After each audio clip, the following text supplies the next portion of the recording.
అసలు అమావాస్య రోజు ఇంతమంది రావాలంటే చాలా ఆనందంగా ఉంది. మీ అందరిని చూస్తే మీ అందరికీ హృదయపూర్వకంగా కృతజ్ఞతలు. మనందరి గురువైన బ్రహ్మర్షి పితామహ పత్రిజీ గారికి కరతాళ చప్పట్లతో కృతజ్ఞతలు. ఆ జ్ఞానం వల్ల మనం ఎంతో ఆనందమైన జీవితాలను జీవిస్తున్నాం. మనకు ఎంతో అద్భుతంగా జ్ఞానాన్ని అందించడానికి వచ్చిన సతీష్ కుమార్ సార్ గారిని ఫస్ట్ మన స్టేజ్ పైకి ఇన్వైట్ చేసుకున్నాం. మాస్టర్ కరతాళ చప్పట్లతో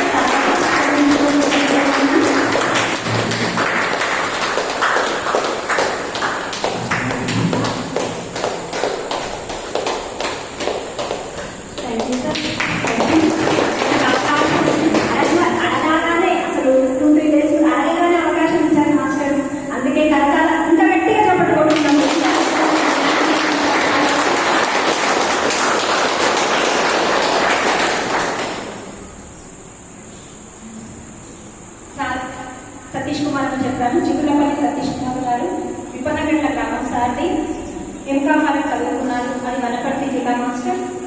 వృత్తిరీత్యా మాత్రం వ్యాపారం చేస్తున్నారు సార్. 2001లోనే ధ్యాన యజ్ఞం ద్వారా ధ్యానంలోకి వచ్చారు మాస్టర్. 2002 నుంచి 2024 వరకు సమయం దొరికినప్పుడల్లా ధ్యాన పరిచయం చేస్తున్నారు అందరికీ. అంటే ధ్యానం నేర్చుకోవడం కాకుండా ధ్యానం చేయడం కాకుండా పొందిన లాభాలను పొందుతూ ప్రతి ధ్యాన పరిచయం చేస్తున్నారు మాస్టర్. 2002 నుంచి 2000 వరకు ధ్యానాంధ్రప్రదేశ్ మ్యాక్స్ ఉమ్మడి మహబూబ్నగర్ జిల్లాలో జరిగిన కార్యక్రమాల వివరాలు పంపేవారు సార్ వారు. 2004లో ధ్యానం అనే అంశం రాయడం జరిగింది ధ్యానాంధ్రప్రదేశ్ పత్రికలో ప్రింట్ అయింది మాస్టర్. 2004లో విపనగండ్ల మండలం అన్ని గ్రామాలలో ధ్యాన పరిచయం చేసి పత్రిజీ చేతుల మీదుగా ధ్యాన విపనగండ్ల పతాక ఆవిష్కరణ చేయడం జరిగింది. పట్టణమే కాకుండా నారాయణపేట జిల్లాలో అన్ని గ్రామాలలో మనందరం కూడా సాధన స్ఫూర్తిగా తీసుకుని ధ్యాన ప్రచారం చేద్దాం మాస్టర్. 2004లో బీచ్పల్లి పుణ్యక్షేత్రంలో కృష్ణా పుష్కరాలలో టెంట్ వేసి 11 రోజుల ధ్యాన ప్రచారం చేయడం జరిగింది మాస్టర్. 2005 నుంచి 2024 వరకు స్కూళ్ళు, కాలేజీలు, దేవాలయాలు, గృహాలలో టీచర్ ట్రైనింగ్ ప్రోగ్రామ్స్లలో, పోలీస్ స్టేషన్లో విరివిరిగా ధ్యాన పరిచయం చేశారు. 2005లో బుద్ధారంగడ్డి గ్రామంలో 1 డే వర్క్షాప్ చేశారు సార్ గారు. విపనగండ్లలో ఎన్నో ధ్యాన కార్యక్రమాలలో పాల్గొనడం, నిర్వహించడం జరిగింది. 2004లో ఎన్నికలలో పిరమిడ్ పార్టీ కార్యక్రమాలలో ధ్యాన ప్రచారం చేయడం జరిగింది.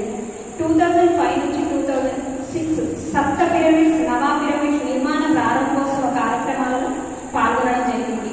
2018-2020 వరకు ఒక వాట్సాప్ గ్రూప్ పెట్టి ఉమ్మడి మహబూబ్నగర్ జిల్లాలో జరిగిన ధ్యాన కార్యక్రమాల వివరాలను బ్రేకింగ్ న్యూస్గా పెట్టేవారు సార్. క్లాసులకు మాస్టర్స్ ఏర్పాటు చేసేవాడు. మళ్ళీ పిఎంస్ ఛానల్కు ప్రోగ్రామ్స్ పంపేవారు. యోగా పాఠ్యాంశంగా రావాలని లీడర్ వాయిస్లో ఒక దినపత్రికలో ప్రచురితం చేశారు. లాక్డౌన్లో జూమ్ క్లాసులు తీసుకోవడం జరిగింది. మరి ఇప్పుడు కూడా జూమ్ క్లాసులు కొనసాగుతున్నాయి. 2023లో మహబూబ్నగర్ జిల్లా కేంద్రంలో వాళ్ళ ఫ్రెండ్ గృహం పైన పిరమిడ్ నిర్మాణం ఎలా చేశారో తెలిసిన మాస్టర్. ఒక్క నెలలో పూర్తి చేశారు సార్. 2025 మహబూబ్నగర్ జిల్లా కేంద్రంలో నివాసం ఉంటూ లైవ్ క్లాసులు, జిమ్ క్లాసులు మరియు మట్టితో మహాపిరమిడ్ నిర్మాణం పనులలో పాల్గొంటున్నారు. ధ్యాన సండేలు, పౌర్ణమి, అమావాస్య ధ్యానాలు ఇలా 100 ప్రోగ్రామ్స్ నిర్వహించారు మాస్టర్స్. అలానే సార్ ఒక కొత్త పనులు రాయాలనుకుంటే ఇంతవరకు సార్ దినపత్రికలలో వ్యాసాలు కూడా ప్రశ్నిస్తున్నారు. నాకు త్వరలో సార్ కూడా రాస్తారు. చాలా నేర్చుకోవాలి మాస్టర్ నుంచి. ఏం చేసాము తన జ్ఞానాన్ని చేయడమే కాకుండా ఆ జ్ఞానాన్ని నేర్చుకోవడమే కాకుండా ఊరు వాడ వాళ్ళందరూ నా ఊరే కాకుండా చుట్టుపక్కల పల్లెలలో అన్ని ఊళ్ళలో ధ్యాన ప్రచారం చేశారు. అంటే మనందరం కూడా ఇది చేయాలని మనకు సార్ స్ఫూర్తిగా తీసుకున్నాం మాస్టర్.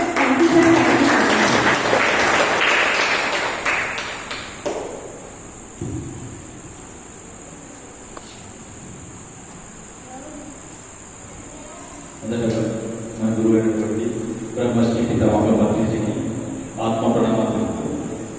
మరి ఈనాటి అమావాస్య ధ్యానం చేసినటువంటి దివ్యాత్మ స్వరూపులందరికీ శిరస్సు ఉంచి నమస్కరిస్తున్నాను.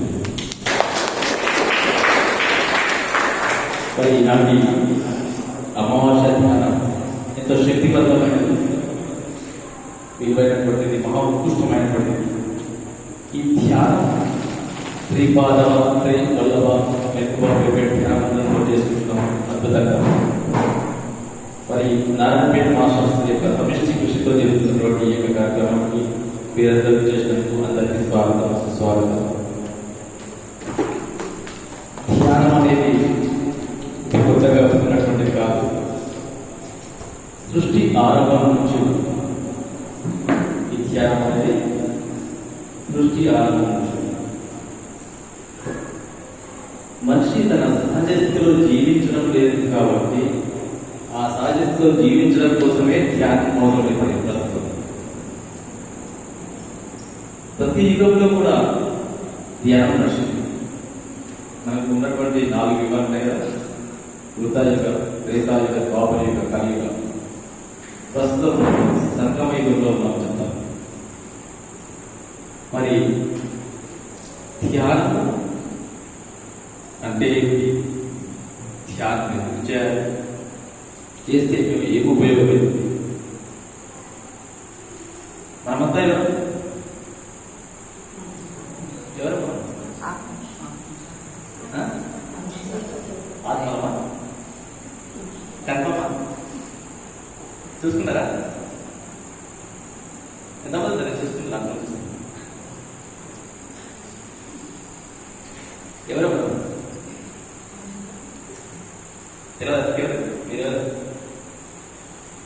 ఎవరండి మీరు?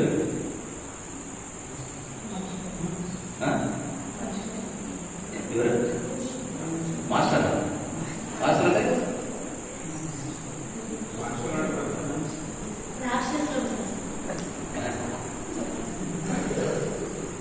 రాక్షసులు ఇప్పుడు కార్యక్రమాలు చేయాలంటే ఎవరు ఇంట్లో ఎవరనుకో జీవిస్తున్నారు కదా, నిజంగా మనుషుల కన్ఫామ్ కదా. ఆమె రాక్షసులు ఉన్నది, ఈమె ఆత్మ అన్నది, మీరు మనుషులు అంటున్నారు. ముగ్గురు 3 రకాలు చెప్తున్నారు. ఏదైనా మనం ఏది తీసుకొచ్చారు మనుషులుగా కన్ఫామ్ గ్యారెంటీ. ఇప్పుడు మీ ఆస్తి మొత్తం అమ్మాయి ప్రశ్నిస్తారా?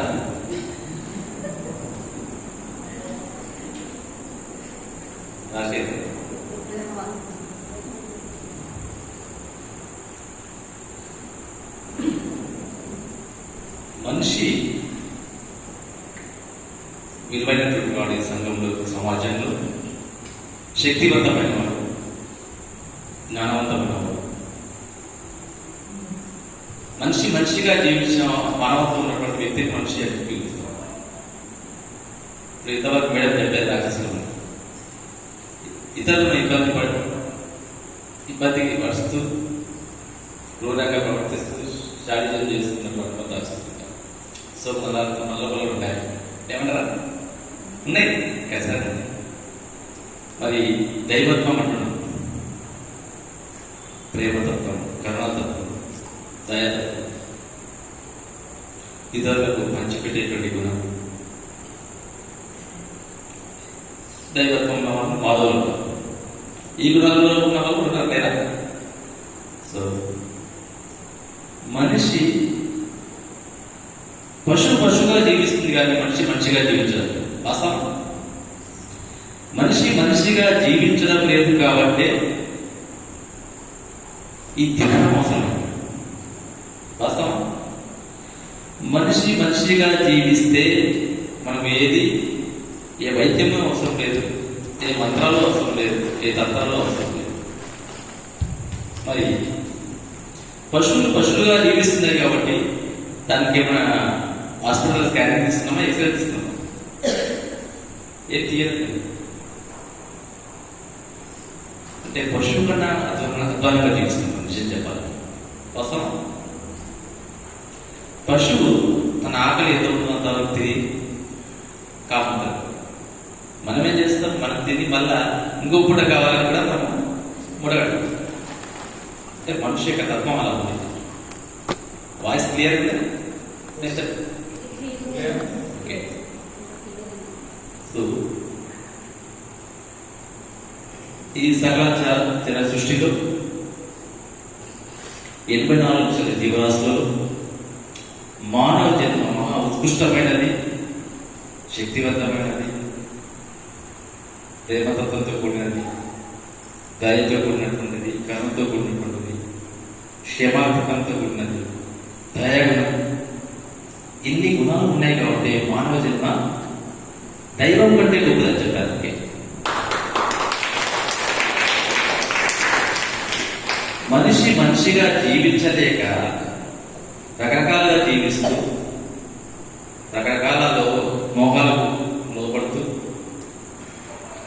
కాబట్టి మనకు అనారోగ్యాలు, అసంతృప్తి, నిరుత్సాహం ఇవన్నీ వాస్తవం.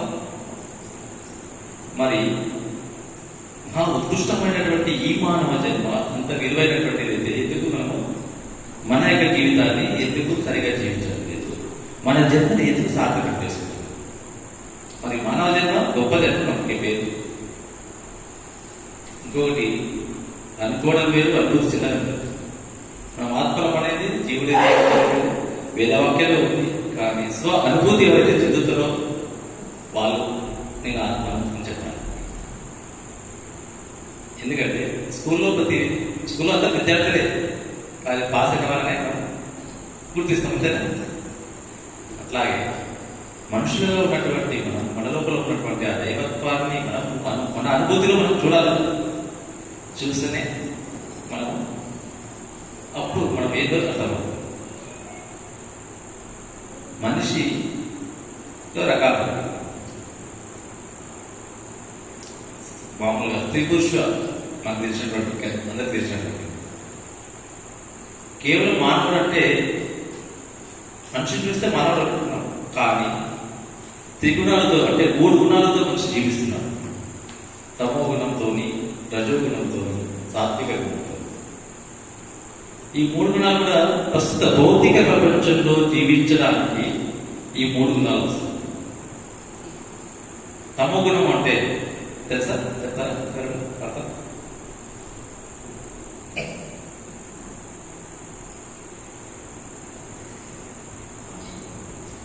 రజోగుణం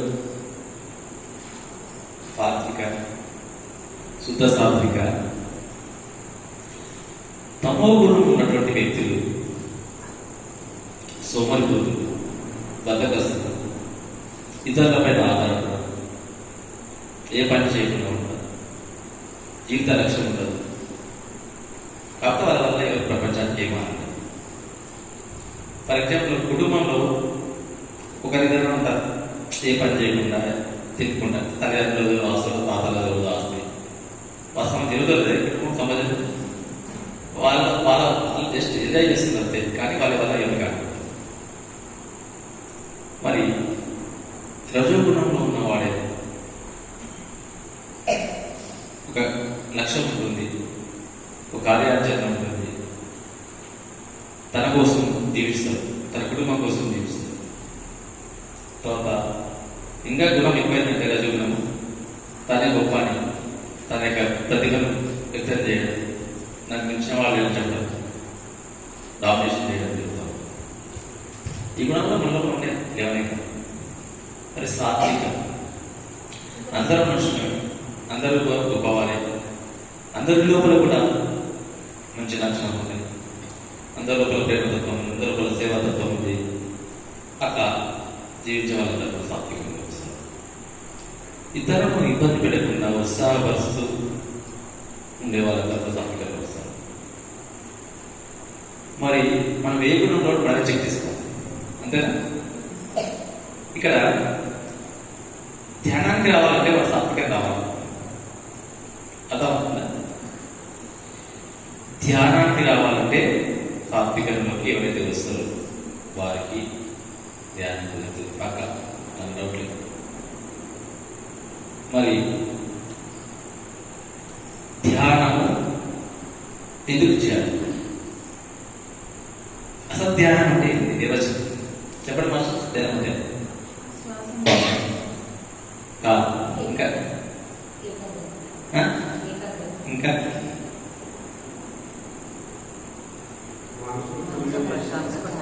ఇంకా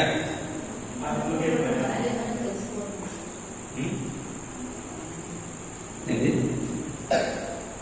మనం తెలుసుకోవడం.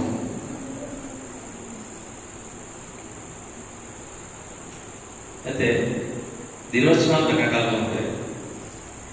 వాస్తవం కంటే నిజంగా ధ్యానం అంటే చేసేదే మాస్టర్. మనకి శ్వాస విద్యాసాన్ని కూర్చోవాలనుకుంటారు.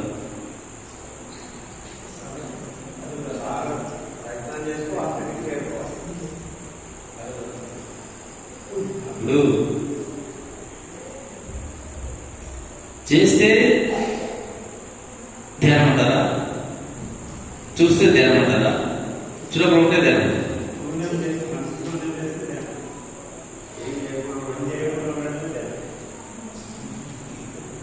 అట్లా పుస్తకం ఉంటారు కదా.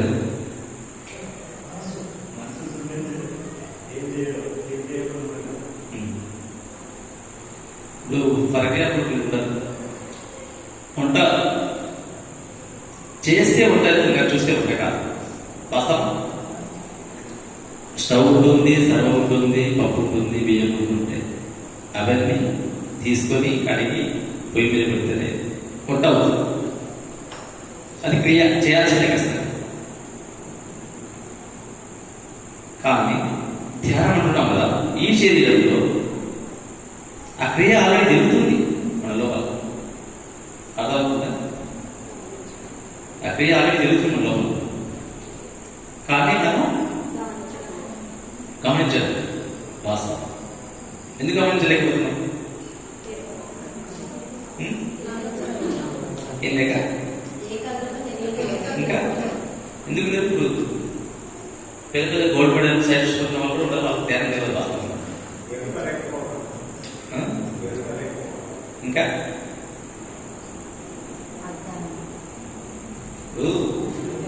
పోనీ కూర్చొని కూడా ఉన్న వాళ్ళు ఎంతో మంది గంటల ధ్యానం చేస్తుంటారు. కొంతమందికి అసలు ఏడిపోయినామో, ఏ స్థితిలో ఉన్నామో, నిద్రపోయినామో ఏం లేదు అని చెప్తారు. ఎంతమంది చూసింటారు. మరి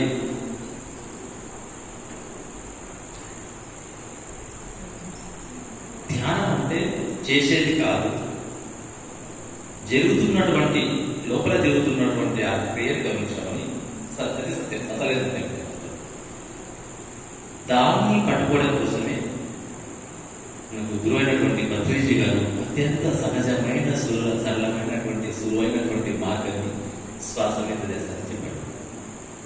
మరి శ్వాస మీద ధ్యాస పెట్టిన మనకు కుదురుతుంది మధ్య కుదురుతుంది మాస్టర్ చెప్పండి.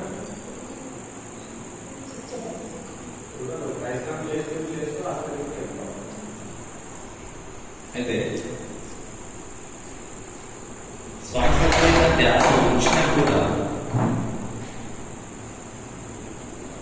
ఎందుకు మనం శూన్యం పొందలేకపోతున్నాం? అలా దగ్గర శ్వాస పైన ధ్యాస ఉంచినా కూడా ఎందుకు శూన్యం అంటే ఒకటి కరెక్ట్ శ్వాసనే గమనించకపోవడం ఒకటి. సెకండ్ థింగ్ ఆలోచించడం. మరి శ్వాస పైన ధ్యాస అంటున్నాం, కానీ ఆ శ్వాసను ఎంతవరకు గమనించాలి? మన లోపల శ్వాస నడుస్తుంది. శ్వాస ఏ విధంగా తీసుకుంటున్నామో విడవైపు వెళ్తుంది. గ్రహించండి ఎప్పుడన్నా?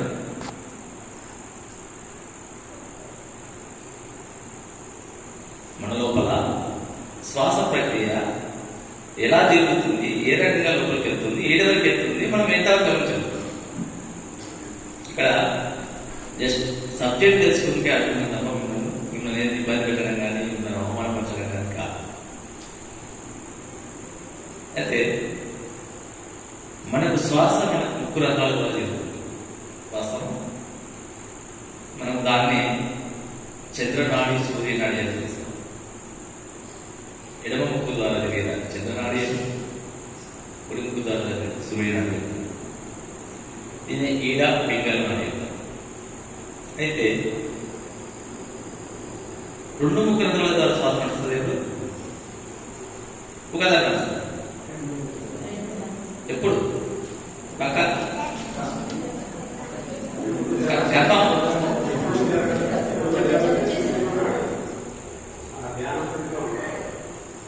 రెండు నడిస్తే ధ్యానం వస్తుంది. ధ్యానం వస్తుంది. రెండు నడుస్తాయి.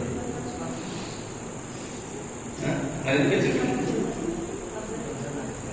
రెండు నడుస్తుంది ధ్యానం వస్తుంది కదా. మనకు టెన్షన్స్ వస్తుంటాయి, అత్యుత్సాహం, అప్పుడు శ్వాస ఎలా అవుతున్నారు?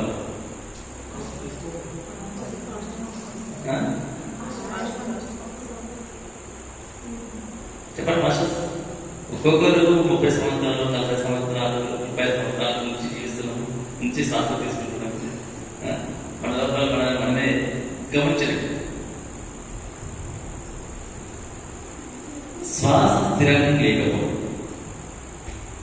స్థిరమైన శ్వాస ఎప్పుడైతే మన లోపల నడుస్తుందో ధ్యానం వస్తుంది. మనకు ఈడ పింగళ అంటే చంద్రనాడి, సూర్యనాడి 2 నాడుల ద్వారా సమంగా ఎప్పుడైతే శ్వాస నడుస్తుందో అది సరైనటువంటి ధ్యాన స్థితి, అత్యంత ఎరుక స్థితి. అర్థమవుతుందా? రెండింటిలో సమానంగా నడిచిందంటే నీవు దేనిపైన ధ్యాస ఉంచుతావో ఆయన స్థితిని.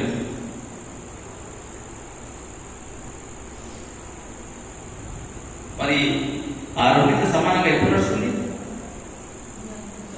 ఎట్లా నడుస్తుంది?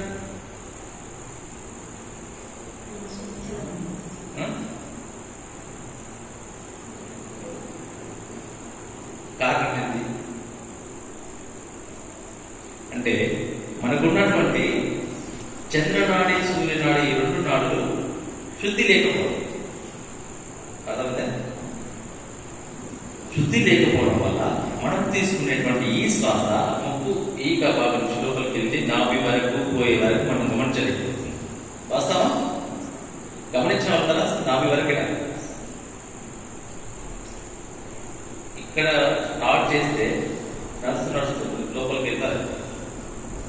ఎవరికైతే ఈడ పింగళ చంద్ర సూర్యనాడులలో శ్వాస అనేది నాభి వరకు నడిచిందంటే పర్ఫెక్ట్ గా ధ్యానం చేస్తారు. స్థిరత్వంలో ఉంటాడు, ఎరుకతో ఉంటాడు, దైవత్వ స్థితిలో ఉంటాడు, శక్తివంతంగా ఉంటాడు, జ్ఞానంతో ఉంటాడు, ఇతరులను తను ఉత్సాహంగా ఉంటాడు, తను ఆనందంగా ఉంటాడు, ఇతరులను ఉత్సాహపరుస్తూ తను ఇతరులను కూడా ఆనందపడతాడు. అతని వల్ల ఎవరికి ఏ ఇబ్బంది ఉండదు, అతని వల్ల సమాజానికి ఉపయోగమే. ఆ సాధన కోసమే శ్వాస మీద తెలుసు.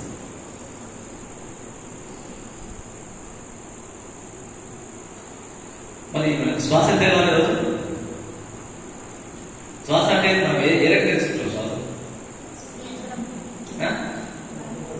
శ్వాసను ఏ రకంగా తెలుసుకుంటాం?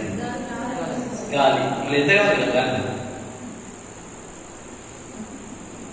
ఒక రోజుకి ఎంత అవసరం ఉంటుంది? అంచనా వేసినప్పుడు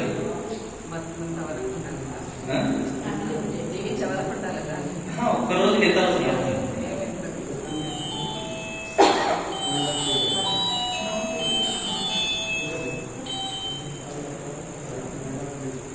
చెప్పండి మాస్టర్స్. ఈ గాలి అనేది మనకు లీటర్ దొరుకుతుంది, కిలోలో దొరుకుతుంది, ఎట్లా దొరుకుతుంది?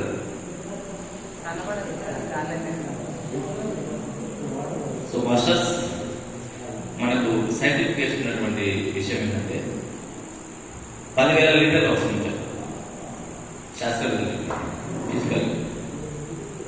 మరి ఈ భూమి పైన ఒక 45 సంవత్సరాల క్రితం ఈనాడు దినపత్రిక సర్వే ప్రకారంగా 40% ఆక్సిజన్ లభించింది అని చెప్పారు. మరి ఇప్పుడు పెరిగితే తగ్గింది. చెప్పండి మాస్టర్, పెరిగితే తగ్గుతుంది? పెరిగితే అందరూ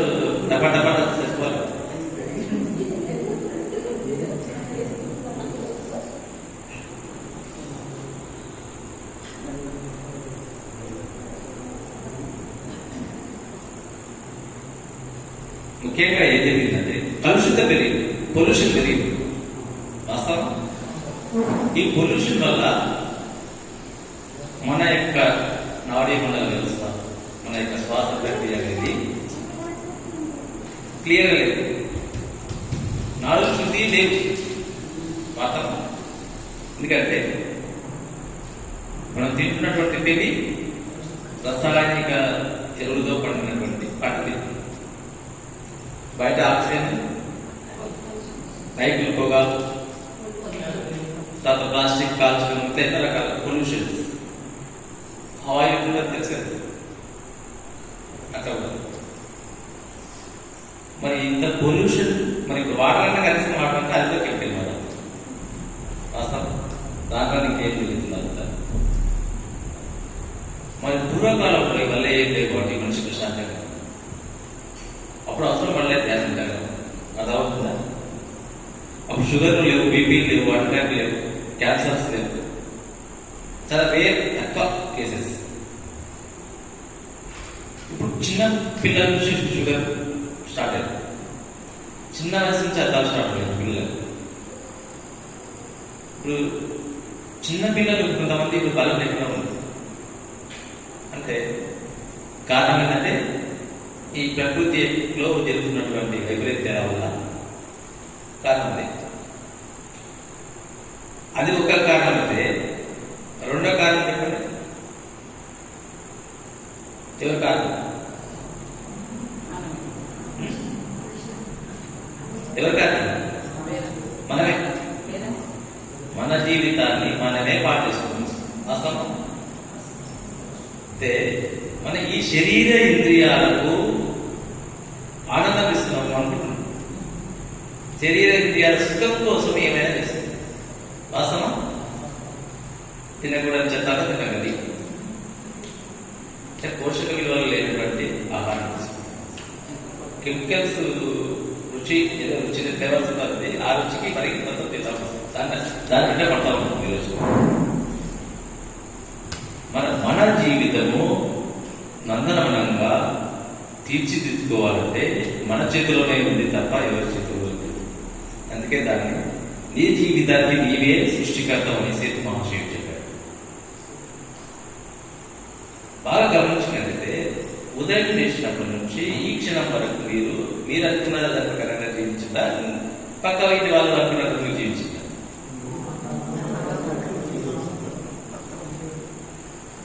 అయితే మనకు తెలియని కొన్ని విషయాలు జరిగినప్పుడు నాకు సంబంధం లేదంటే వాస్తవం. కానీ మనం ఎన్నో జన్మల నుంచి జన్మ తీసుకున్నాము, ఎన్నో జన్మలో ఎన్నో చేసినాము, దాని పర్యావరణంగా ఇది జరిగింది అనేది చాలా మనకు తెలియదు. సింపుల్ గా దేవుడు నాకు ఎందుకు ఈ కష్టాలు పెట్టడానికి వాస్తవం. సింపుల్ దేవుడు అనుకుంటాం అంతే, దేవుడు ఎందుకు ఈ కష్టాలు పెట్టాడు, నాకే పెట్టాడు కష్టాలు. మనిషికి కష్టము వస్తుంది అంటే కష్టాన్ని తట్టుకొని నిలబడే విధంగా తయారు చేస్తున్నాడు. అందుకని మన శిల్పము శుద్ధితో కొడితే దెబ్బలు తగ్గుతాయి. ఎన్ని దెబ్బలు తగ్గితే అంత శిల్పంగా మారుతుంది. ఇట్లా మనిషి జీవితంలో కూడా ఎన్నో ఒడిదుడుకులు, ఎన్నో కష్టాలను, నష్టాలను, ఓటమిలను, అపజయాలను, అవమానాలను అన్నింటినీ ఎదుర్కొన్న వాడే తాను. మరి మహా ఉత్కృష్టమైనటువంటి ఈ మానవ జన్మను మనం ఎందుకు దైవత్వంగా మార్చుకోవచ్చు? మనిషిగా జీవించడం లేదు వాస్తవం. వాస్తవం మనిషిగా జీవించడం ఫస్ట్ నేర్చుకో.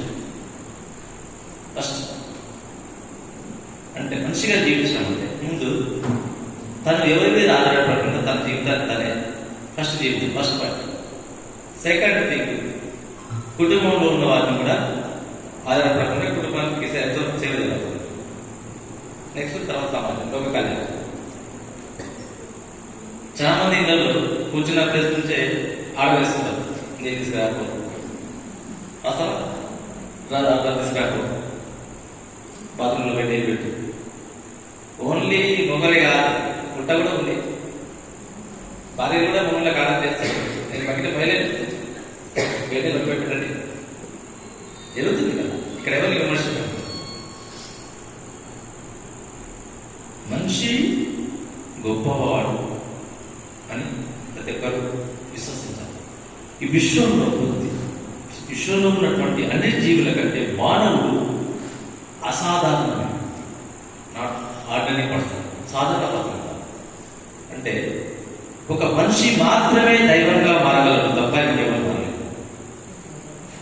ఈ విషయంలో ఎన్నో జీవరాశులు ఉన్నాయి.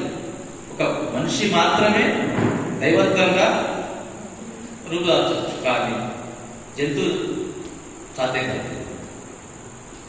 మరి అంత మంచి లక్ష్యం ఉన్న మనం ఏం చేస్తున్నాం? మన సమయాన్ని అంతా వృధా చేస్తున్నాం.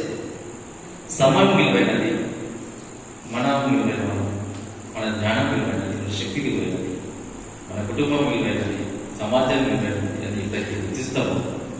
అప్పుడు పురోగతి వైపు కొనసాగుతాం. నేను మారాలి, నేను గొప్ప వ్యక్తిగా తయారు కావాలి.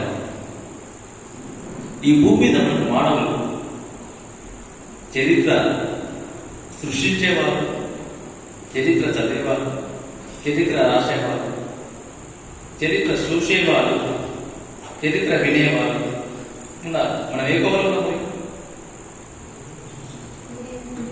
చరిత్ర చూడని వాళ్ళని కొనుక్కుంటున్నామా? చరిత్ర చూసిన వాళ్ళమా? చరిత్ర విన్న వాళ్ళమా? చరిత్ర రాసేదాన్ని ఉన్నామా? లేదా చరిత్ర రాసే వాళ్ళని సృష్టించే విధానం అంటే ఇక్కడ మనం ఏ లక్ష్యం లేకుండా జీవిస్తాం. వాస్తవం లేస్తున్నాము, తింటున్నాము, పడుతున్నాము, లేస్తున్నాము, తింటున్నాము. ఒక కామన్ జీవితం. మనం ఏం తిన్నాం? మన ప్రత్యేకత మనకేముంది? ప్రతి ఒక్కరి లోపల అనంతమైన శక్తి ఉంది, అనంతమైన జ్ఞానం ఉంది, అనంతమైన కళ. ఒక్కొక్కరికి కళ ఉంటుంది. ఇప్పటి నుంచి ఈ క్షణం నుంచి నిర్ణయించుకోండి, మీలో ఉన్నటువంటి కళలకు పెట్టండి, కేటాయించండి. ఏది వస్తుంది? అల్లిక వస్తే అల్లిక, వంట వస్తే వంట. పోనీ ఇప్పుడు ఇక్కడ ఉన్నటువంటి, ఇక్కడ విమర్శన కాదు పడుతుంది, ఇక్కడ ఉన్నటువంటి వాళ్ళకి నేను బ్యాగులు, ఉప్పు, పప్పు, కారం అందరికి అందరికి ఒకటే లెక్కిస్తున్నా. అందరూ కూడా లెక్కిస్తారా? ఎందుకు కారణం చేత ఇప్పుడు ఈ హాల్లో ఇన్ని వైట్ లైట్స్ ఉన్నాయి కదా, బంద్ చేసి ఒక్కొక్క లైట్ ఒక అపాయింట్ చేస్తా. అది ఏంటంట అన్ని తెల్లగా వస్తాయి, లేదా ఎర్రగా పచ్చగా నల్లగా మాట్లాడారు. మళ్ళీ మీరెందుకు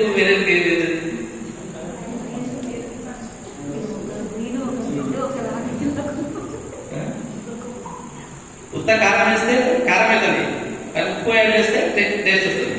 మళ్ళీ ఎందుకు తేడా వస్తుంది? మరి మీరు ఎంత చేసేది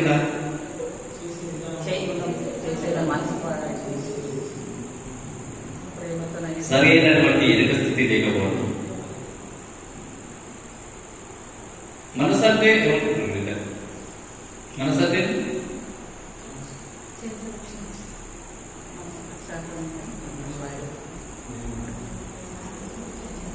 మీరు అలా ఇటు వచ్చినట్టే ఏ రకం వచ్చారు?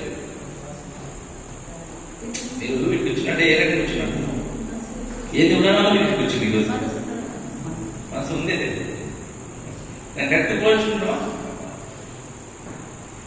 మనసును మనం ఉపయోగించుకుంటామా? మనసు మన ఆధీనంలో.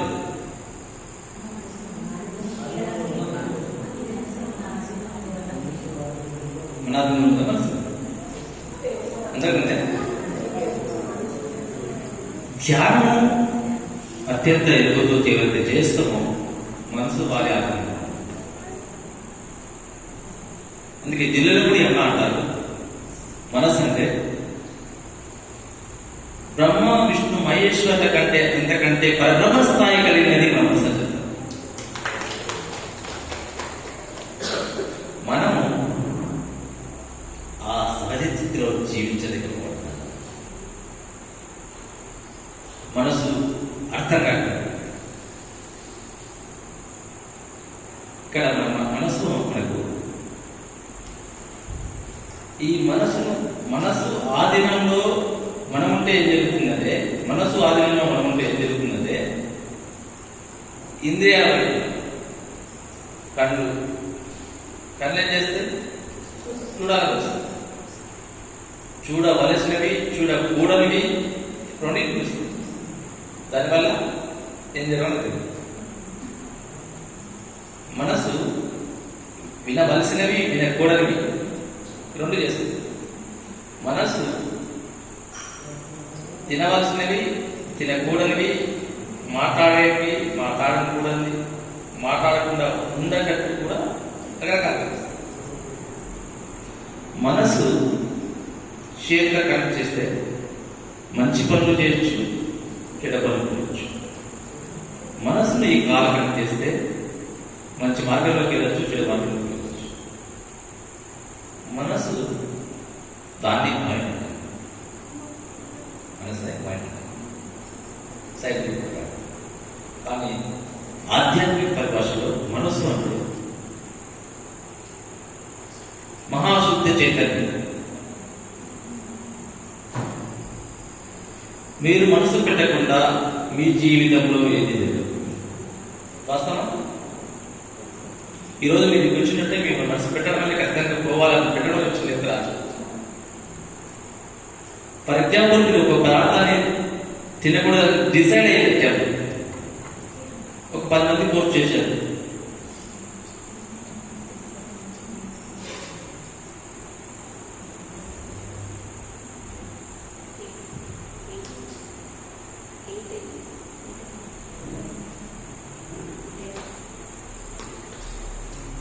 క్లాస్ 1 ఉంటే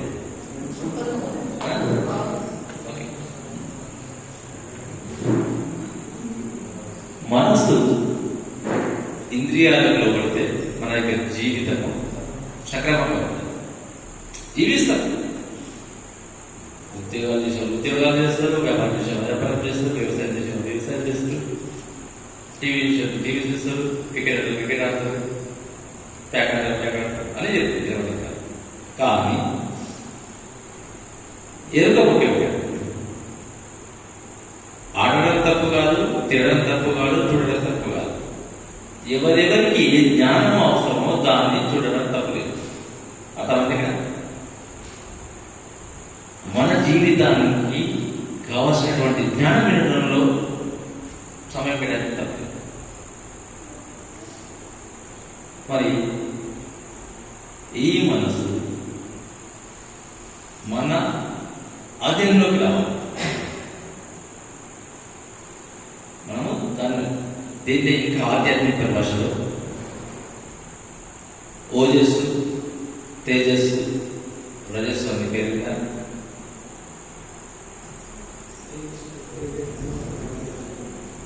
ఓజస్సు అంటే సప్తధాతువులతో తాగినటువంటి రక్త మాంసాల మధ్యలో తాగినటువంటిది ఓజస్సు. తేజస్సు అనేది ప్రకాశవంతమైనది, తేజవంతమైనది, శక్తివంతమైనది. అది పరమాత్మ శక్తి, యూనివర్సల్ పవర్, కాస్మిక్ పవర్.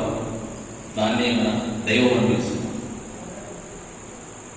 మరి ఈరోజు ఆ దైవ శక్తిని ఎవరైతే అపారంగా తీసుకున్నారో వాళ్ళని దైవంగా గుర్తిస్తున్నాం. పోతులూరు వీరభద్ర స్వామి, షిరిడి సాయిబాబా, పుట్టపర్తి సాయిబాబా, రాఘవేంద్ర స్వామి, మలయాళ స్వామి, రమణ మహర్షి, వెంకటేశ్వర స్వామి, మరి పరమశివుడు, సరస్వతి, లక్ష్మీదేవి, పార్వతీ మాత, ఆంజనేయుడు. జీవుడే దేవుడు అంటుంటాము, ఆత్మ పరమాత్మ అంటున్నాం. జస్ట్ వింటున్నాం కానీ నిజంగా స్వాత్మలో ఉండలేదు. అనుభూతి చెందుతూనే మనం పర్ఫెక్ట్గా నమ్మలేదు. జస్ట్ గుడిగా నమ్ముతుంది వాస్తవ కాలం. అయితే మరి తేజస్సు ఏదైతే ఉందో, తేజస్సు పరమాత్మ శక్తి అని చెప్పారు కదా, ఆ తేజస్సు ద్వారా ఈ యొక్క సృష్టి మొత్తం సృష్టించబడింది. ఆ తేజస్సు ద్వారానే సూర్యుడు ఉదయిస్తున్నాడు, ఆ తేజస్సు ద్వారా చంద్రుడు ఉదయిస్తున్నాడు, ఆ తేజస్సు ద్వారా భూమి తిరుగుతుంది, ఆ తేజస్సు ద్వారా సృష్టించబడింది. అయితే ఆ ఆ యొక్క తేజస్సు ఈ తయారైనటువంటి ఓజస్సుతో కలిస్తే మనసు తయారైంది. అర్థమైంది? ఆ యొక్క శక్తి ఈ శక్తితో కలిసినప్పుడు మనసు తయారైంది. ఇంద్రియాలు చెప్పాను కదా ముందు, చూడడం, వినడం, తినడం, వాసన పెంచడం, వాసన. మరి దాని అధీనంలో ఉంటే ఎంత దొరుకుతున్నామో తెలియదు, ఏం తింటున్నామో తెలియదు, అది ఉపయోగమా తెలియదు, రుచి ఉందని చెప్పి తింటాను, వాస్తవం. కానీ మన అధీనంలో అది ఉంటే పరిస్థితి ఏమవుతుంది? ఎరుక ఉంటుంది, తినాలా ఉందా తెలుస్తుంది, వాస్తవం. ఇక్కడ మన శరీర ధర్మాన్ని బాగా వినడం నేర్చుకో. శరీరంతో మనం మాట్లాడాలి. మన శరీరం ఏం చెప్తుంది కదా, వింటున్నామా అందరం? కొన్ని సందర్భాల్లో వింటున్నాం, వాస్తవం. శరీరం వల్ల ఇబ్బంది కలిగించినంత వరకు వింటలేదు, వాస్తవం. శరీరం వల్ల ఇబ్బంది కలుగుతున్నప్పుడు వద్దునైనా నేను ఎప్పుడైనా నాకు పట్టదు తిన్నాను, పట్టేదంతా వాస్తవం. సో మనిషిగా జీవించడం లేదు కాబట్టి ఎరుకతో ఉండలేకపోతున్నాడు, తన సహజ స్థితిలో జీవించడం లేదు కాబట్టి ధ్యానం అవసరం, వాస్తవం. ఎప్పుడు లేదు ఇప్పుడేంటి అవసరం ఏంటంటే, ఈనాడు మానవుడు ఎంతో టెన్షన్స్, ఒత్తిడి, శారీరక మానసిక సమస్యలు ఎదుర్కొంటున్నాడు. సాంఘికంగా, సమాజపరంగా, శరీరపరంగా, సమాజపరంగా, కుటుంబపరంగా ఎన్నో సమస్యలు ఎదుర్కొంటున్నాడు. మనిషిగా జీవించలేక, మనిషి ఉన్నటువంటి జ్ఞానంతో జీవించలేక, వ్యర్థ ఆలోచనతో మన జీవితాన్ని పాటు చేసుకున్నాం.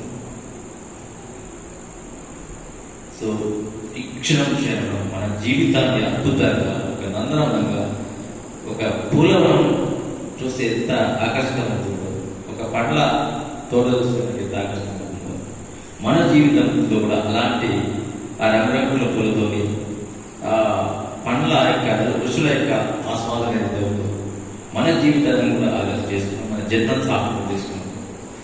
మరి మనము అత్యంత ఎరుకతో జీవించడం కోసమే ధ్యానం అనేది ఏర్పడింది. మరి ఈ యొక్క శ్వాస అనేది సక్రమంగా ఆడడం లేదు కాబట్టి నిమిషానికి మనము ఒకరోజు మనకి ఎన్ని శ్వాసలు అవసరం?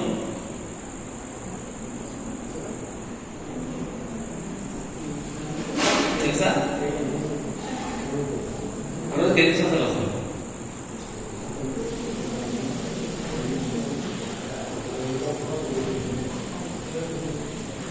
ఇప్పుడు సృష్టిలో ప్రతి దాంట్లో సృష్టించినప్పుడు దీన్ని ఎక్స్ప్లెయిన్ చేయడం చెప్తారు, చెప్పరా? ఉన్నాయి మార్కెట్ తయారు చేయండి, ఎక్స్ప్లెయిన్ చేయండి, రెండు ఉన్నాయి. అట్లా మనకు కూడా ఉంది తెలుసా? ప్రతి మనిషికి ఉంది, మ్యానుఫ్యాక్చరింగ్, ఎక్స్ప్లెయిన్ చేయండి, రెండు ఉన్నాయి. మరి బయట ఉన్న పదార్థాలను ఎక్స్ప్లెయిన్ అయితే ఏం చేస్తాం? వాడేస్తాం. మరి మనము ఎక్స్పెక్టెడ్ అయితే కూడా మనము జీవించవచ్చు. ఎట్లా జీవించవచ్చు?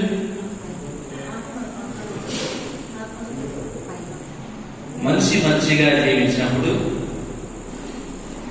ఎరుకతో జీవించినప్పుడు, మనిషి ఏది వినాలో అదే విన్నప్పుడు, ఏది తినాలో అదే తిన్నప్పుడు, ఏది ఆలోచించాలో అదే ఆలోచించినప్పుడు, ఏం చేయాలో అదే చేసినప్పుడు, ఈ నడకడాలను నడిచినప్పుడు మాత్రమే మనిషి తన ఆయుష్ జీవిత సంవత్సరాల కంటే ఎక్కువ జీవించవచ్చు.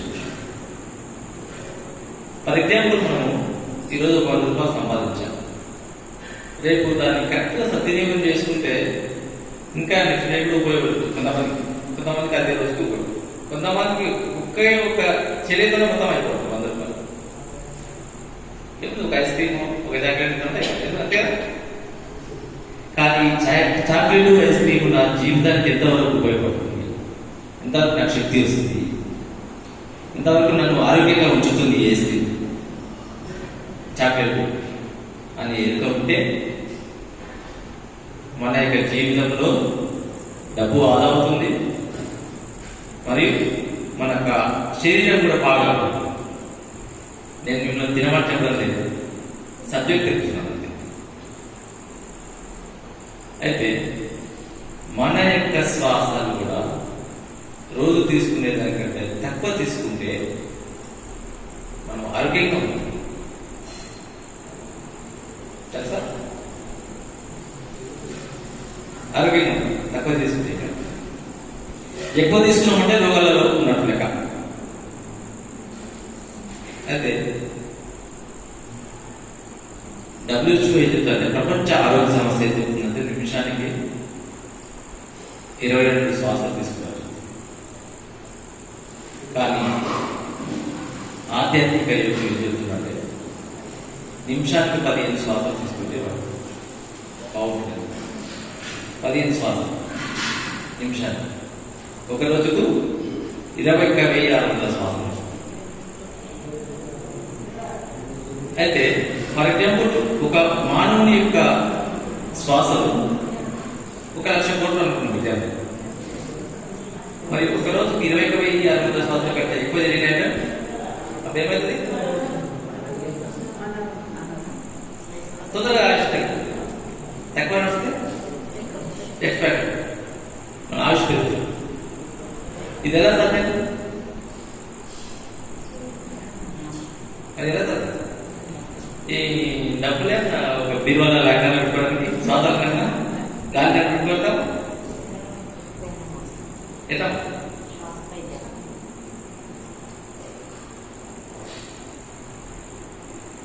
అయితే మన ప్రయత్నం లేకుండా సహజ సిద్ధంగా తానుగా ఉచ్ఛ్వాస నిశ్వాసల యొక్క సంఖ్య తక్కువ.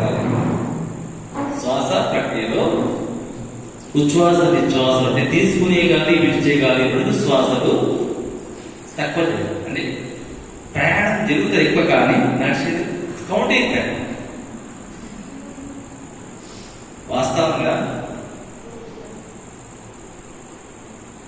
కరెక్ట్ మనిషిగా కరెక్ట్ గా జీవించగలిగితే ఒక్క శ్వాస లోపలికి వెళ్ళి బయటికి రావడానికి 45 సెకండ్లు పడుతుంది. తెలుసా మీకు సంగతి? 45 సెకండ్లు.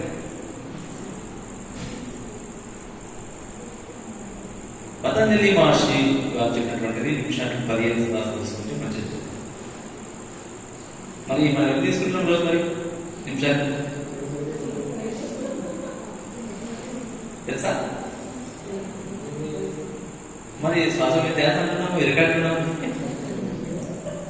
ఇక్కడ ఏమని నేను అవమానపడుతున్నాను చెప్తాను అంటే, మనం చేస్తున్నటువంటి పని ఎందుకోసం చేస్తున్నాం అనేటువంటి ఎరక కలిగి ఉండాల్సి చెప్తుంది. అర్థమైందా? మరి ఒక శ్వాస లోపలికి వెళ్ళి బయటికి రావడానికి 45 సెకండ్స్. మరి పతంజలి మహర్షి వాళ్ళు అంటే యోగులు 15 శ్వాసలు. 15 శ్వాసలు ఎప్పుడైతే జరుగుతావో అప్పుడు ఒక రోజుకు 21,600 శ్వాసలు. మరి ఈ శ్వాసలు ఎప్పుడు దీన్ని నడిస్తే బాగుంటుందా, లేదా ఎప్పుడు దీన్ని నడిస్తే బాగుంటుంది?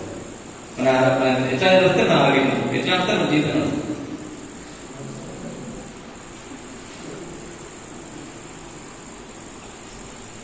రెండింటి నడిస్తే బాగుంటుంది, లేదా ఒకదాన్ని నడిస్తే బాగుంటుంది?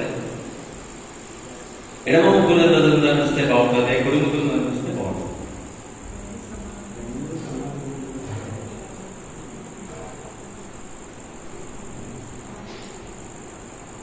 మనకు రెండు దాంట్లో నడవాలి. సూర్యనాడి, చంద్రనాడి. సూర్యుడు అంటే ఉష్ణం, చంద్రుడు అంటే చల్లదు. మనకు ఫుల్ ఉష్ణం అంటే ఏమంటారు?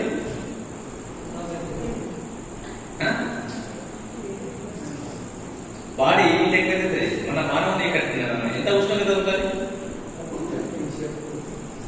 ఎంత ఉష్ణోగ్రత ఉంటుంది? ఎన్ని ఉష్ణోగ్రత, ఎంత ఉష్ణోగ్రత ఉంది అనుకుంటుంది? 90 డిగ్రీల వరకు మనం అయితే జ్వరం వచ్చినప్పుడు తెలుసు కదా, థర్మోమీటర్ చూసినప్పుడు. సాధారణ మానవుల్లో 35-40 డిగ్రీస్. తక్కువ ఉంటే ఏం జరుగుతుందంటే శరీరంలో జరిగేటువంటి ప్రక్రియలు సరిగా జరగవు. అర్థమైంది? మన శరీరంలో ఉష్ణం అనేది తక్కువైతే జరిగే ప్రక్రియలు అనేది సక్రమంగా జరగవు. శ్వాసక్రియ సరిగా జరగదు, జీర్ణక్రియ సరిగా జరగదు, విసర్జక్రియ జరగదు, సరిగా శ్రవణం ఉండదు, సరిగా చూపు ఉండదు.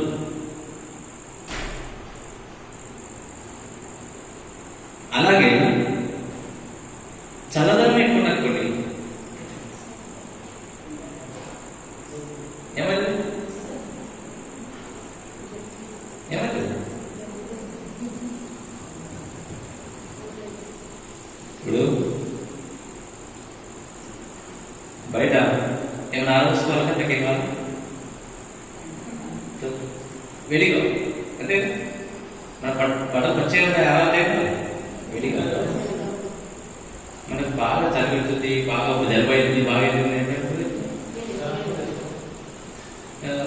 రక్తం పెట్టుకుంటారు, ఫ్యాన్ తగ్గిస్తాం, ఇది తగ్గిస్తాం అంటే కూర్చుంటాం. అంతేనా? ఇవన్నీ ఎందుకు జరుగుతుంది? ఎందుకు జరుగుతుంది? కారణం మనిషిగా జీవించకపోవడం. అంతే. ఎందుకంటే ఎందుకు జరుగుతుంది కదా?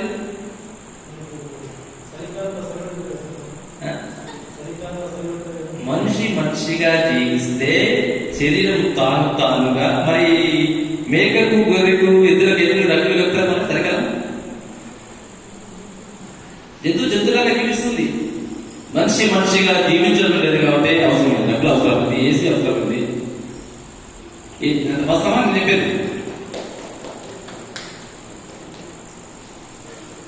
మరి మనిషిగా జీవించడం కోసము ఎరుక నేను కోల్పోయాను కాబట్టి ఆ ఎరుక సాధించడం కోసమే ధ్యానం. వాస్తవం? ధ్యానం అంటే చేసేది కాదు, జరిగేది. జరుగుతుందని దాన్ని గమనించలేదు. మరి ధ్యానం చేస్తే ఏం జరుగుతుంది? ఏం జరుగుతుంది?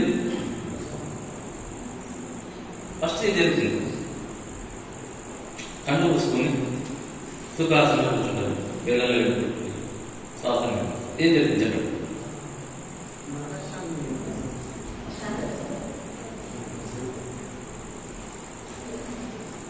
ఇంకా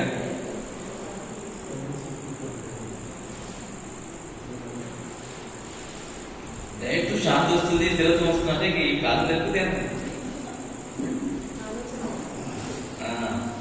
ఆలోచన వస్తుంది. ఇంకా అంతే, ఇంకేం రావాలి? ఇంకేం వస్తుంది?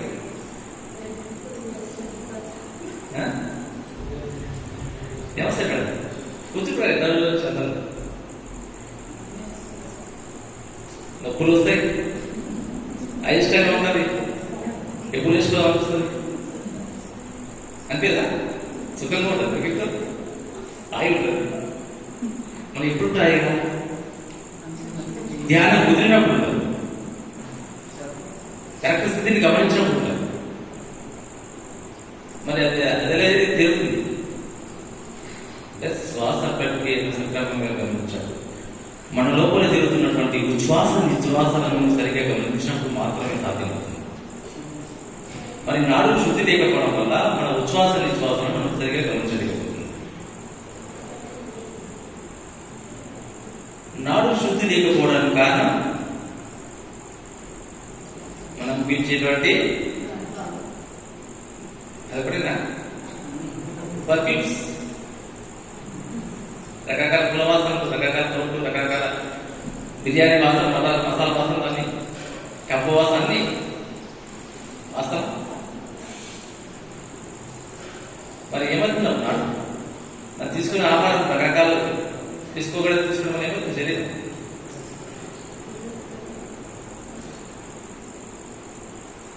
మరి ఈ శరీరము జీవించడానికి ఏమేమి అవసరం?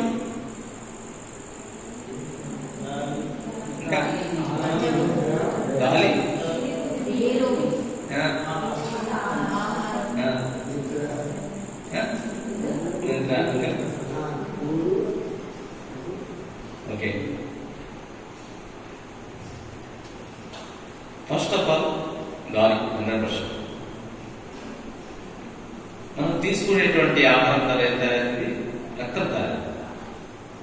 మరి ఈ రక్తం మన శరీరంలో అన్ని నాడులలో ప్రసక్తి జరగాలంటే ఏం కావాలి?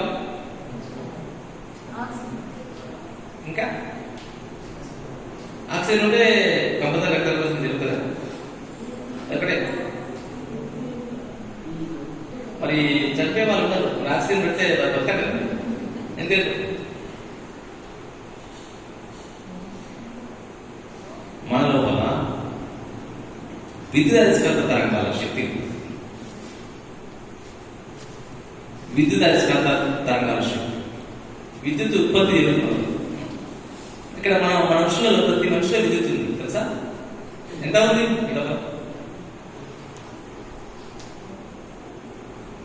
పోనీ ఎంత నుంచి ఎంత వరకు తీసుకోవచ్చు? ప్రతి మనిషిలో కనీసానికి 40 వాట్స్ విద్యుత్, 40 వాట్స్, హైయెస్ట్ 1000 వరకు తీసుకోవచ్చు. మనం మళ్ళీ ఏ స్థితిలో ఉన్నాం? 50 వాట్లో ఉన్నాము, 100 వాట్లో ఉన్నాము, 200 వాట్లో ఉన్నాము, 500 వాట్లో ఉంటేనో.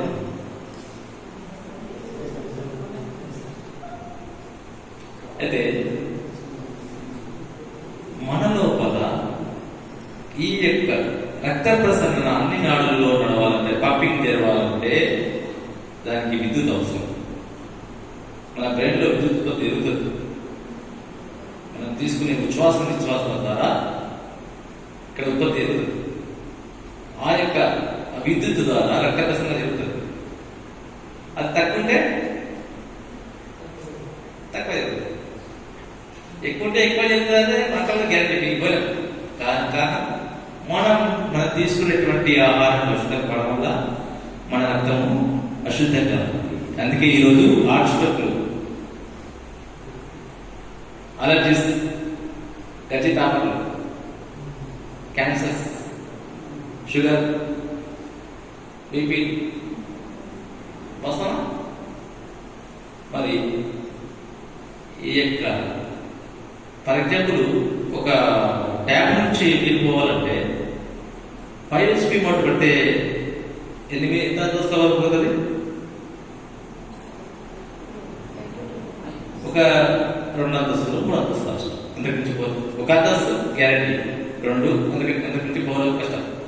అదే ఒక 10 HP కానీ ఇంకా అంతకంటే ఎక్కువ పడితే స్పీడ్గా. దాని కారణం అయిపోవాలి. అంటే అలాగే మన లోపల కూడా ఆ విద్యుత్ ఉత్పత్తి అనేది ఎక్కువ జరిగితే కోర్స్ పెరుగుతుంది. వాస్తవం. మరి ధ్యానం చేస్తే మనకి ఏం జరుగుతుంది? వాస్తవంగా ఏం జరుగుతుంది? గమనించరా? ఏం జరుగుతుంది?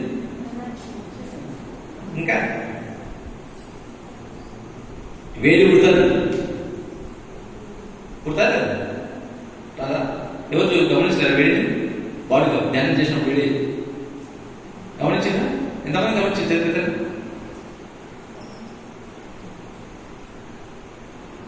కరెక్ట్ ధ్యానంలో మాట్లాడతాం. వేడి పుడతారు, తర్వాత మళ్ళీ చాలా అయితే మరి ధ్యానం చేస్తే రోగాలు తక్కువైతారు. ఎట్లా తక్కువైతుంది? అసలు రోగం అంటే ఏంటంటే రోగం అంటే దేని రోగం అంటే? అసలు రోగం అంటే అర్థం చెప్పండి.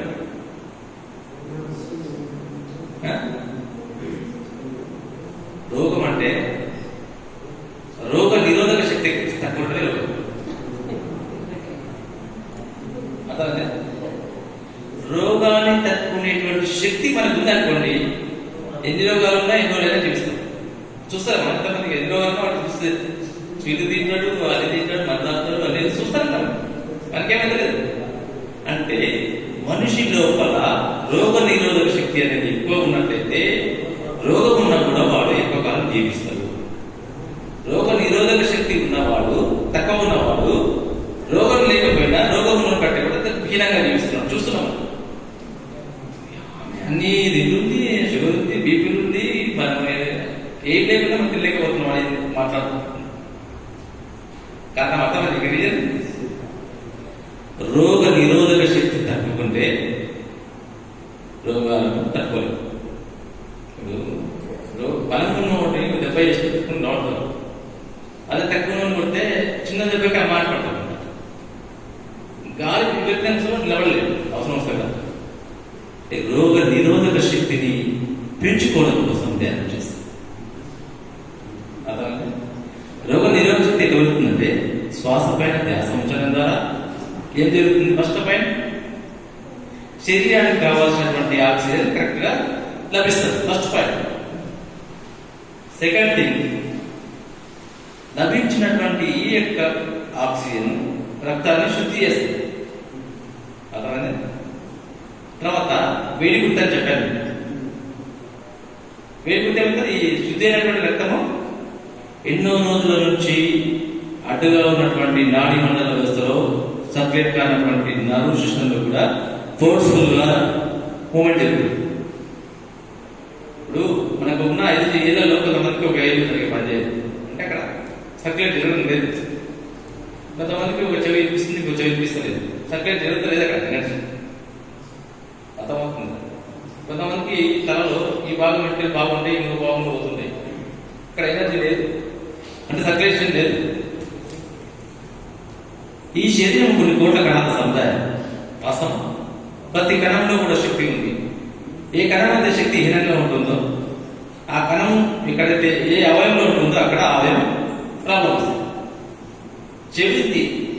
చెవిలో ఉన్నటువంటి కణాలు ఎప్పుడు శక్తివంతం తగ్గిపోయిన హీనమైన ఉంటుంది, దానికి రక్తరసం తిరుగుతుంది అనుకోండి, ఆక్సిజన్ అంతా అనుకోండి, చెవులు తినడం.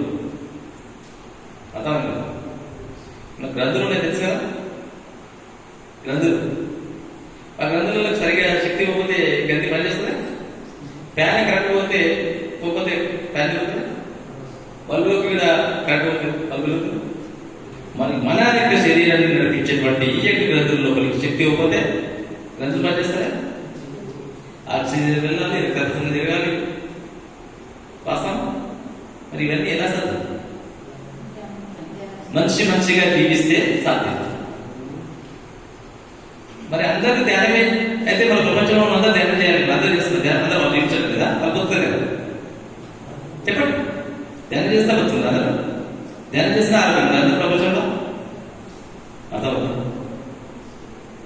మనం ధ్యానం విషయంలో గొప్పవాలనుకుంటున్నాం. వాస్తవానికి చాలా నిజం చెప్పండి, ధ్యానం విషయంలో గొప్పవాలనుకుంటున్నది నిజం చెప్పండి. కానీ ధ్యానానికి రాకుండా ఉన్న వాళ్ళు ఎంతో మంది గొప్పగా జీవిస్తున్నాం సమాజం. లేదా అంటే వాళ్ళు ఎరుకతో జ్ఞానంతో జీవిస్తున్నాం వాళ్ళు. తర్వాత మనము ధ్యానం అంట, మనకు సత్యంగా జీవించాలంట, ధర్మంగా జీవించాలంట, అహింస సిద్ధాంతం పాటియాలంట, సేవ దానగుణాలు చేయాలంట. అవతల అక్రమాలు చేస్తుంటారు, శాంతిని చేస్తుంటారు, హింసిస్తుంటారు, అన్నీ చేస్తుంటారు. వానికే బదులు వస్తున్నాయి, వానికే కాదు కలిగిందని వస్తూ ఉన్నాయి. అప్పుడు మనం ఏమనుకుంటాం?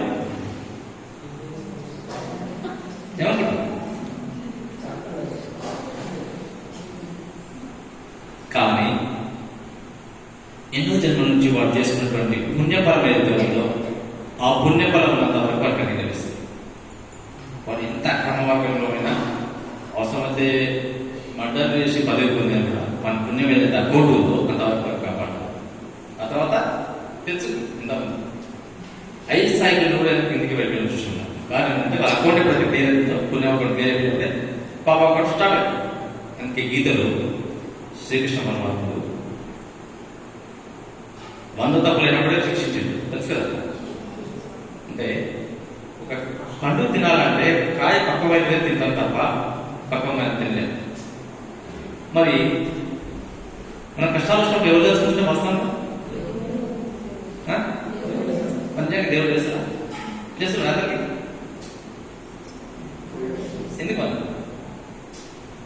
ఎందుకు చేస్తారు?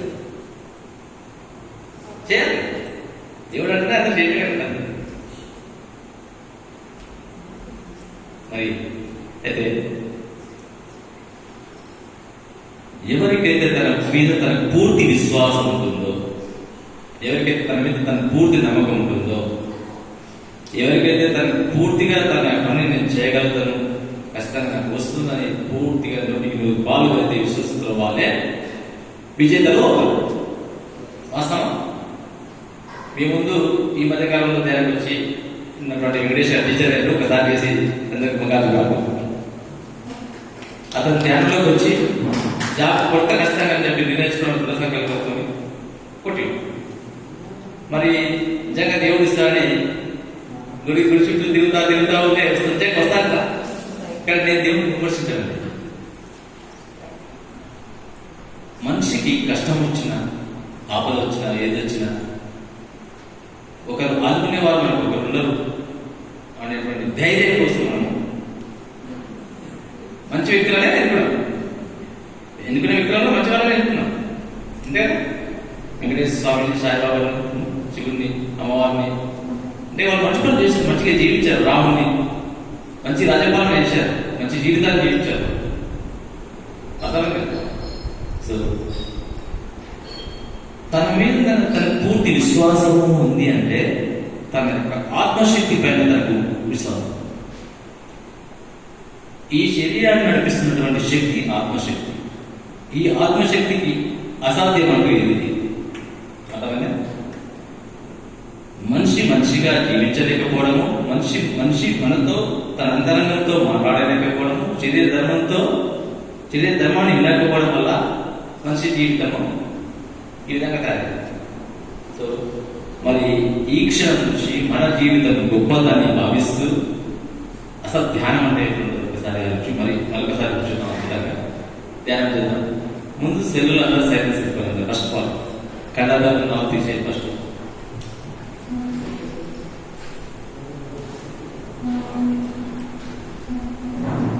ఫ్రీగా మీకు ఎక్కడ కూర్చుంటే బాగుంటుంది, అంత ఆరోగ్యంగా కూర్చుంటుంది.